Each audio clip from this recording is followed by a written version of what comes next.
হর্ষবর্ধনের বপুর বিপুল চাপ ক্রমশ চৌকি বেচারির কাঠের চামড়া দাবিয়ে তার হাড় পাজরায় গিয়ে লাগে। মাঝরাতে যেমনই না তিনি পাশ ফিরেছেন, অমনি বাজনা শুরু হয়ে গেছে পিয়ানোটার। হর্ষবর্ধনের হঠাৎ ঘুম ভেঙে গেছে, চমকে উঠে বসেছেন তিনি। এ কি হতিকাণ্ড নাকি? নানাবিধ সুমিষ্ট আওয়াজ আসছে চৌকির ভেতর থেকে। আশ্চর্য! ডাকাডাকি করে তিনি গোবরার ঘুম ভাঙিয়েছেন। আরে আরে এই গোবরা, চৌকিটা বাজে যে রে, চৌকিটা বাজে। ভয়ানক হাঁক ডাক চালিয়েছেন। গোবরার শক্ত ঘুম কি সহজে ভাঙে? কিন্তু ভাঙবার সঙ্গে সঙ্গেই তার ঝনৎকার বেরিয়ে আসে। বাজেই তো হবে, অত দামি জিনিস কখনো বাজে না হয়ে যায় নাকি? আরে সে বাজে নয়, বাজছে যে, বাজনা লাগিয়েছে চৌকিটা আপনা থেকে। আশ্চর্য! হর্ষবর্ধনের বাক্য বিস্ময় ভেঙে পড়ে। এবার গোবর্ধন ধর্মড়িয়ে বসে। তাই নাকি? হ্যাঁ, তাই তো।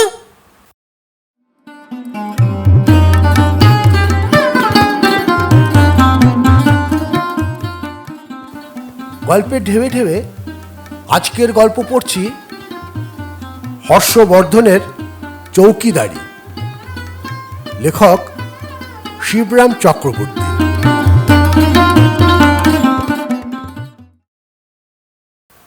হর্ষবর্ধন আর গোবর্ধন দুই ভাই বেরিয়েছেন বাজার করতে। সামান্য যাতা কিনতে নয়, ঘর জোড়া প্রকাণ্ড কেনাকাটার ব্যাপারেই তারা বেরিয়েছেন। একটা চৌকি কেনা দরকার, হর্ষবর্ধনের নিজের জন্যেই দরকার। গোবরার সঙ্গে এক খাটে শোয়া তার পোষাচ্ছে না আর। ঘুমোলো তো দিকবিদিক জ্ঞান লোপ পায় গোবরার। কথায় বলে ঘুমন্ত না মরা, কিন্তু ঘুমোলেই যেন গোবর্ধন ভায়া বেশ সজীব হয়ে উঠত। তখন তার হাত পা ছোড়ার বহর দেখে কে? গোবর্ধনের সঙ্গে গুতোগুতিতে পেরে উঠছেন না হর্ষবর্ধন। সারা রাত যদি দ্বন্দ্বযুদ্ধ কিংবা আত্মরক্ষার মহড়া দিয়ে কাটাবেন, তাহলে ঘুমোবেন তিনি কখন? এই কাল রাত্রের কথাই ধরো না কেন, বেশ ঘুমোচ্ছেন, প্রায় মরার মতোই, নির্বিবাদেই ঘুমিয়ে যাচ্ছেন। এমন সময় বলা নেই কওয়া নেই, গোবর্ধন তার সঙ্গে মাথা ঠোকাঠুকি বাঁধিয়ে বসেছে। গোবরার ওই নিরেট মাথার সঙ্গে ঠোক্কর লাগলে ঘুম তো ঘুম, ঘুমের বাবা অবধি চুরমার হয়ে যায়। হর্ষবর্ধনেরও তাই হয়ে গেল। এক হাতে নিজের মাথায় হাত বুলোতে বুলোতে অপর হাতটি তিনি বাড়িয়েছেন গোবরার উদ্দেশ্যে। না, ওটার কোষে কান মুলে দেওয়া দরকার এক্ষুনি, কাল বিলম্ব না করে। এবং কানটাকে বেশ বাগিয়ে ধরেছেন, হাতে নাতেই পাকড়েছেন, জুৎসই করে মলতেও শুরু করেছেন। তো গোবরার কোনো উচ্চবাচ্য নেই অনেকক্ষণ। অবশেষে ঘুমের ঘোরেই তার আর্তনাদ শোনা গেল। আওয়াজটা আসে কিন্তু হর্ষবর্ধনের পায়ের দিক থেকে। হর্ষবর্ধন চোখ বুজেই হাত বাড়িয়েছিলেন করমর্দনের জন্য। চক্ষু লজ্জার যে কোনো কারণ ছিল তা নয়, তবে কানমোলা এমন কি কাণ্ড যে তার জন্য আবার কষ্ট করে চোখ খুলতে হবে? এখন চোখ খুলে, এবং কেবল খুলে নয়, চোখ পাকিয়ে ভালো করে তাকিয়ে দেখেন, কান মনে করে এতক্ষণ প্রাণপণে গোবরার পায়ের বুড়ো আঙুল তিনি দোলেছেন। ভাইয়ের পদাঘাতেও তিনি ততটা অপমান জ্ঞান করেননি, কিন্তু ভুলবশত ভাইয়ের পদসেবা করে ফেলে তখন থেকে তিনি ভারী মর্মাহত হয়ে রয়েছেন। কায় ক্লেশে কোনো রকমে রাত্রি কাটিয়ে সকালে উঠেই তার প্রথম প্রতিজ্ঞা হয়েছে, খাট হোক, পালঙ্ক হোক, তক্তপোষ হোক, চৌকি হোক, নিদেন পক্ষে জল চৌকি, এমনকি বেঞ্চি হয় সেও শিকার, নিজের আলাদা শোবার জন্যে একটা কিছু না কিনে আজ আর তিনি বাড়ি ফিরছেন না। এমনকি যদি কেবল সিংহাসনই পাওয়া যায়, তাছাড়া সামান্যতর বস্তু যদি এই কলকাতায় আর নাই মেলে, তবু তিনি পেছপা হবার নয়। তার যত টাকাই লাগুক, তিনি মরিয়াজ। ওধারের ওই দোকানিটা ভারী শোরগোল লাগিয়েছে, চলো তো দেখি গে কি ব্যাপার। এই বলে হর্ষবর্ধন ফুটপাতের কিনারায় এসে রাজপথে পদক্ষেপের আগে গোবর্ধনকে হস্তগত করতে চেয়েছেন। গোবর্ধন কিন্তু দাদার হাতে যেতে রাজি হয়নি। সে কি কখনো সেই ছোট্ট ছেলেটি রয়েছে নাকি যে বড় ভাইয়ের হাত ধরে রাস্তা পারাপার করবে? দাদার করায়ত্ত হবার পাত্র আর সে নয়। দাদার সঙ্গে কর্মর্দন করবার গোবরার একেবারেই আগ্রহ নেই। সেজন্য হাতাহাতি করতে হয়, সেও ভালো। আপত্তি করেছে সে, করবেই তো। আমি এক্ষুনি চলে যাচ্ছি এক ছুটে, তুমি দেখো না। দাঁড়া দাঁড়া, এ তোর গৌহাটির রাস্তা পাসনি, আসামের জঙ্গলও না চলে গেলেই হলো।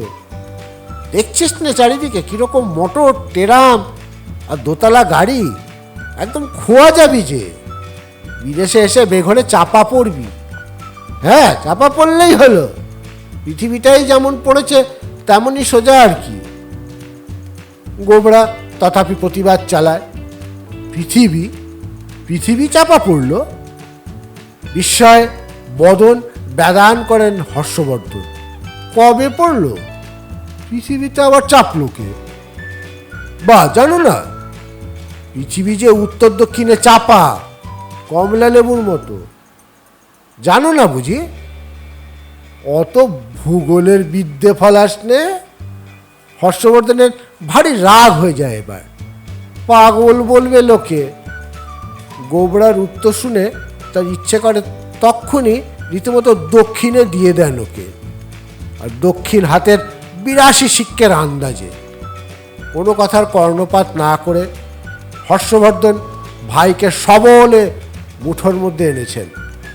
তারপর চারিদিকে ভালো করে ভ্রুক্ষেপ করে দুধারের ধাবমান মোটর, ট্রাম, দোতলা বাস, সাইকেল এবং গরুর গাড়ির সন্তর্পণে বাঁচিয়ে কখনো ঈষৎ ছুটে, কখনো থমকে থেমে, কদাচ একটা লাফ মেরে, অকস্মাৎ বা এক পাক ঘুরে গিয়ে অতি সাবধানে কোনো রকমে অন্য তরফের ফুটপাতের নিরাপদ ব্যবধানে গিয়ে উত্তীর্ণ হয়েছেন এবং নির্বিঘ্নে হাঁপ ছেড়েছেন।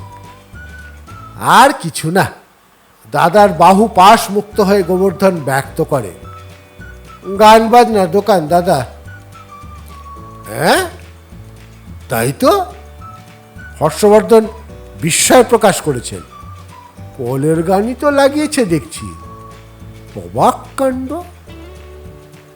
কলকাতার কায়দাই আলাদা, গান বাজিয়ে কান মুলে পয়সা নিচ্ছে। আশ্চর্য! যাই বল গোবরা, শুনতে মন্দ না নেহাত। তোর বৌদির গলার চেয়ে ভালো, ঢের ভালো। গোবরা বৌদির ওকালতি করতে গেছে। বৌদি এখানে নেই কিনা তাই বলছো। যা, তোকে আর সাউগুড়ি করতে হবে না। তোর বৌদি কাছে থাকলেই আমি ভয় খেতাম? ভয় খাবার ছেলে নই আমি। কেউ ভয় দেখাতে পারে না আমায়। তাহলে তোর বৌদির ওই জাহাবাজি গলা শুনেই ঘাবড়ে গিয়ে মারা যেতাম একদিন। হ্যাঁ, কেন? বৌদির গান কি খুব মন্দ? চেহারাই বা এমন কি খারাপ? কেবল দুঃখই চোখ বুজে থাকা যায়, কিন্তু কানের বোঝা যায় না কিছুতেই। হর্ষবর্ধন দীর্ঘশ্বাস ফেলেছেন। চল ভেতরে গিয়ে শোনা যাক। টাকা তো আছে, বিস্তর টাকাই সঙ্গে আছে। কত আর টিকিট কে জানে, যা লাগে দেওয়া যাবে ক্ষণ। দু ভাই ভেতরে গিয়ে দুখানা চেয়ার দখল করে বসেন। কেউ বাধা দিতে আসে না। টিকিট কিন্তু সাদাসাদি করে না কেউ। খানিকক্ষণ সবিস্ময়ে গান শোনার পর হর্ষবর্ধনের কান ক্লান্ত হয়, ভারী ক্লান্ত হয়ে পড়ে। তখন তার চোখ চলকে ওঠে। দোকানের এদিক ওদিকে দিক বিদিকে পাইচারি শুরু করে দেন। দাদার কৌতূহলে বিচলিত হয়ে গোবরাও চারিদিকে তাকাতে থাকে। দেখবার মতো তেমন কিছুই ওর চোখে পড়ে না। ওই যে রে, ওই দেখ, ওই কোণে রে। হর্ষবর্ধন ভাইয়ের দৃষ্টি সুপরিচালিত করেন। যা কিনতে বেরিয়েছি আমরা। গোবরা তাকিয়ে দেখে, তাই তো, চমৎকার পরিপাটি একটি শয়ন ব্যবস্থা অত্যন্ত অবহেলাতেই যেন কোণঠাসা করে রাখা হয়েছে। বিলিতি চৌকি বোধহয়, কোন কাঠের কে জানে, কেমন রং, কি চমৎকার পালিশ দেখেছিস? 14 পুরুষেও এমন চৌকি দেখেনি। গোবরার উৎসাহ অদম্য হয়, উচ্ছ্বাসে চাপতে পারে না। 74 পুরুষেও না দাদা, একেবারে নতুন ফ্যাশনের বিলিতি জিনিস কিনা, পায়াটায়া কিছু নেই, চারিধার ঢাকা, আবার দেখতেও খাসা। তোর বৌদির চেয়ে ভালো ছাড়া খারাপ নয়। চল দাম করা যাক। ওই জিনিসটার মূল্য কত? দোকানিকে তারা জিজ্ঞেস করে। 2500 বলেন দোকানি। আর আপনার বাড়ি পৌঁছে দেওয়ার কুলি খরচা 100 টাকা। স্পেশাল কুলি লাগবে কিনা এর জন্যে যাবার ভারী হাঙ্গামা এসবে। 2500 বলেন কি মশাই? গোবরা যেন গাছ থেকে পড়েছে। একটা চৌকির দাম 2.5। তারপর আর কথা বেরোয়নি তার। যাতায়াত খরচাও তো কম না, হর্ষবর্ধন বলেছেন। রাহা খরচ এত? রাহা খরচ না, রাহা জানি, টিপ্পনি কেটেছে গোবরা। হর্ষবর্ধন নিজেকে সামলে নিয়েছেন। বিলেতের আমদানি কি বলেন? শুধু এই প্রশ্নটুকু করেছেন। তারপর তার অনুমান সঙ্গত জবাব পেয়ে ওয়াকিবহল হয়ে গোবরার জ্ঞান সম্পাদনে অগ্রসর হয়েছেন তিনি। তা এমন কি আর, তেমন কি বেশি? দম নিয়ে নবোদ্যমে লেগেছেন। 2500 বেশি কি এমন? খাস বিলেতের যে লাটেরা শো এর ওপর।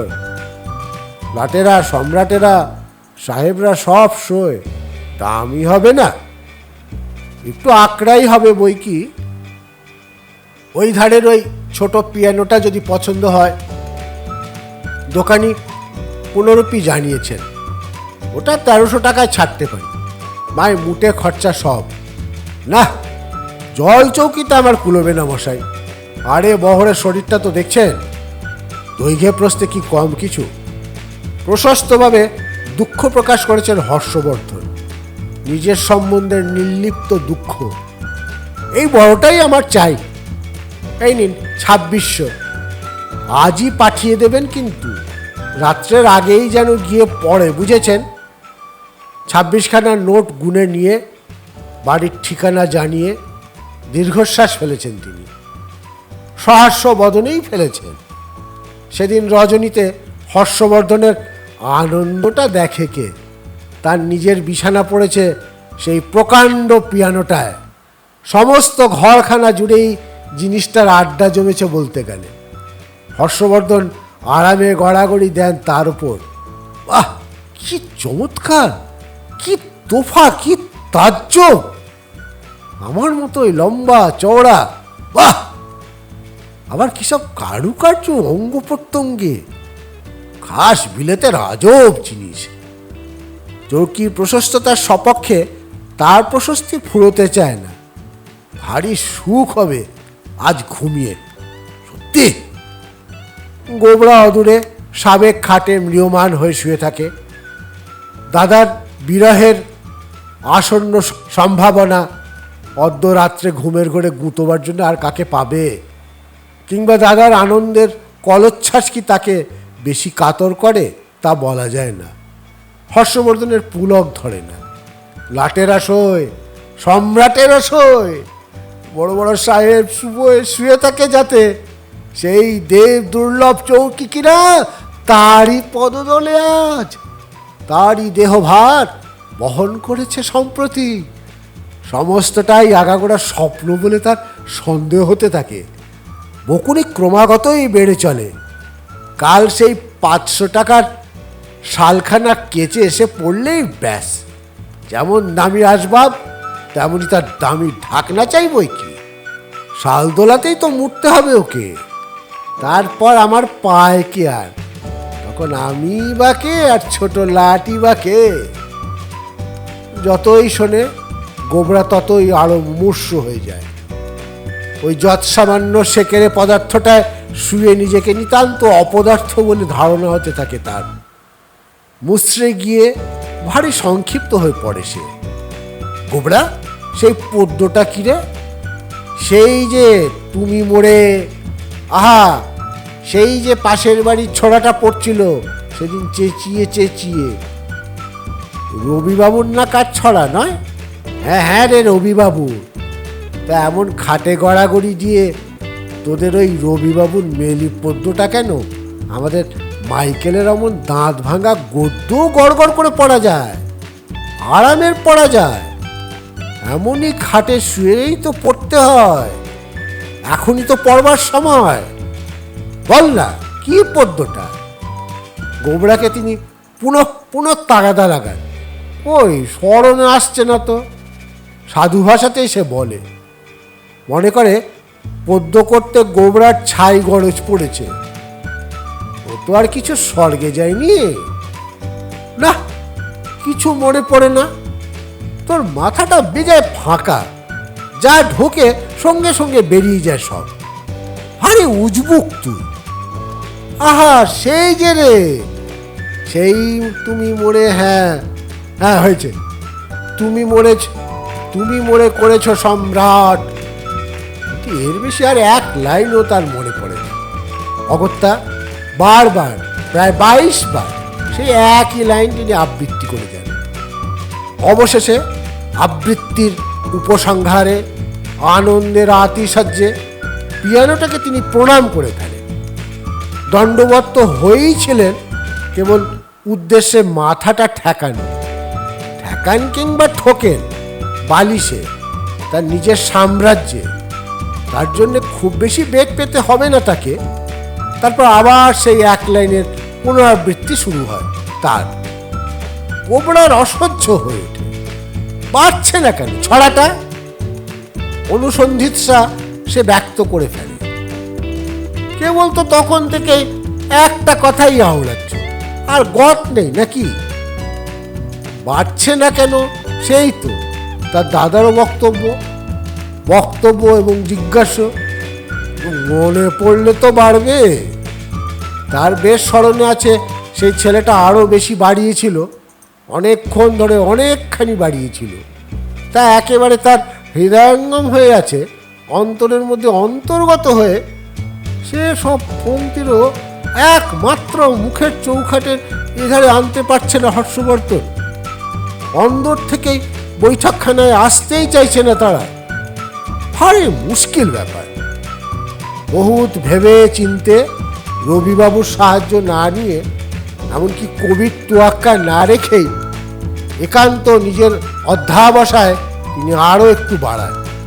শুতে দিয়ে তোমার ওপরে তুমি মনে করেছ সম্রাট। মিলছে না যে। গোবরা তথাপি অসন্তোষ থেকে যায়। মিলছে কই? পদ্মরা সব মিলে যায় যে, সবাই জানে। মিলিয়ে দিচ্ছি এক্ষুনি, দাঁড়া না। ভাইকে সবুর করতে বলে নিজেকে কবুল করতে থাকেন তিনি। আবার তার আন্তরিক প্রয়াস আরম্ভ হয়। প্রায় আধ ঘন্টা ব্যাপী বহু দুশ্চেষ্টা, বিস্তর টানা হ্যাঁচড়ার ফলে রবিবাবুর কি গোবরার কিংবা ও বাড়ির ছেলের কারু নাক ঢোকানোর অপেক্ষা না করে অন্য কারো বিনা পৃষ্ঠপোষকতায় সম্পূর্ণ আপনার যোগদানে তিনি নিজের অভ্যন্তর থেকে, সেটাই আরো বেশি আশ্চর্য ঠেকে দেয়। আরো একটা গোটা বেশ মোটা সোটা লাইনকে বাগিয়ে ধরে সবলে বার করে আনে। আরো বেশি বিস্ময়কর, এবার ওরা গলাগলি মিলে যায় নিজের থেকেই। ছোড়াদের যেমন বয়াটে দস্তুর চিরকালে বদ অভ্যেস, বাল্মীকির মতো গর্বিত হন হর্ষবর্ধন। তার মা নিষাদ উচ্চারিত হয়, হে আমার খাট। একটা বিশেষণ দরকার খাটের সঙ্গে। খাটে খাপ খায়, মানায় এমন বিশেষণ। হে আমার লাট করা খাট, শুতে গিয়ে তোমার ওপরে তুমি মনে করেছ সম্রাট। এরপর গোবরা আর একটি কথাও বলতে পারে না, মুহ্যমান হয়ে পড়ে। 312 বার একাধিক ক্রমে এই 3 লাইনের রক্ত তার শোনবার পর তার চৈতন্য লোপ পায়। হর্ষবর্ধনও নাজেহাল হয়ে নিজের হাল ছেড়ে দেন, বেহালের মাথায় ঘুমিয়ে পড়েন শেষে। হর্ষবর্ধনের বপুর বিপুল চাপ ক্রমশ চৌকি বেচারির কাঠের চামড়া দাবিয়ে তার হাড় পাজরায় গিয়ে লাগে। মাঝরাতে যেমনই না তিনি পাশ ফিরেছেন, অমনি বাজনা শুরু হয়ে গেছে পিয়ানোটার। হর্ষবর্ধনের হঠাৎ ঘুম ভেঙে গেছে, চমকে উঠে বসেছেন তিনি। এ কি হতিকাণ্ড নাকি? নানাবিধ সুমিষ্ট আওয়াজ আসছে চৌকির ভেতর থেকে। আশ্চর্য! ডাকাডাকি করে তিনি গোবরার ঘুম ভাঙিয়েছেন। আরে আরে এই গোবরা, চৌকিটা বাজে যে রে, চৌকিটা বাজে! ভয়ানক হাঁক ডাক চালিয়েছেন। গোবরার শক্ত ঘুম কি সহজে ভাঙে? কিন্তু ভাঙবার সঙ্গে সঙ্গেই তার ঝনৎকার বেরিয়ে আসে। বাজেই তো হবে, অত দামি জিনিস কখনো বাজে না হয়ে যায় নাকি? আরে সে বাজে নয়, বাজছে যে, বাজনা লাগিয়েছে চৌকিটা আপনা থেকে। আশ্চর্য! হর্ষবর্ধনের বাক্য বিস্ময় ভেঙে পড়ে। এবার গোবর্ধন ধর্মড়িয়ে বসে। তাই নাকি? হ্যাঁ তাই তো।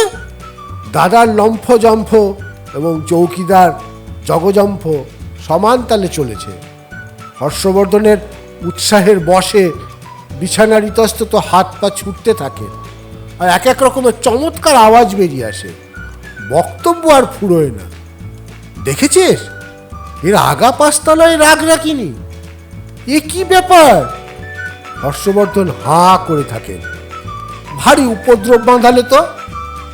সব রকম শুনে টুনে গোবরা পরিশেষে বিরক্তি প্রকাশ করে।